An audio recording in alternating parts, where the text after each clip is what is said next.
هو القرآن والفرقان 10 ذی الحج کا دن اس کو یوم النحر کہتے ہیں۔ نہر اونٹوں کی قربانی کو کہتے ہیں۔ عرب چونکہ اپنے حج پر کثرت سے اونٹ ذبح کرتے تھے تو اس لیے اس دن کو یوم النحر کہا جاتا ہے۔ 10 ذی الحج میں پہلے فجر کی نماز مشعر الحرام مزدلفہ میں ادا کرنے کے بعد پھر اب حجاج اکرام یہاں سے روانہ ہوتے ہیں۔ کسی کو سواری مل گئی، کوئی پیدل ہے، حالات اور استطاعت کے مطابق پھر تلبیہ پکارتے ہوئے زوال سے پہلے منی پہنچنا ہے، رمی کرنی ہے، اور رمی کے بعد جانوروں کو ذبح کیا جاتا ہے۔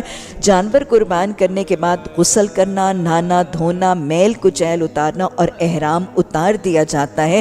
احرام کی پابندیاں ختم ہو جاتی ہیں، صرف ایک پابندی شہوت اور جسمانی تعلقات، ازواجی تعلقات کی پابندی رہ جاتی ہے، باقی ساری پابندیاں احرام کی ختم ہو جاتی ہیں۔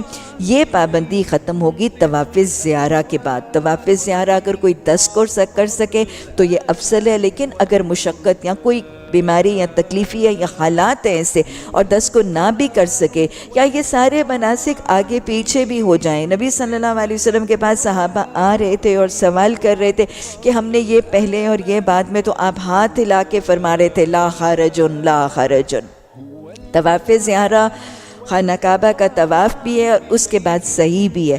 اس کے بعد احرام کی تمام پابندیوں سے وہ احرام والا شخص آزاد ہو جاتا ہے۔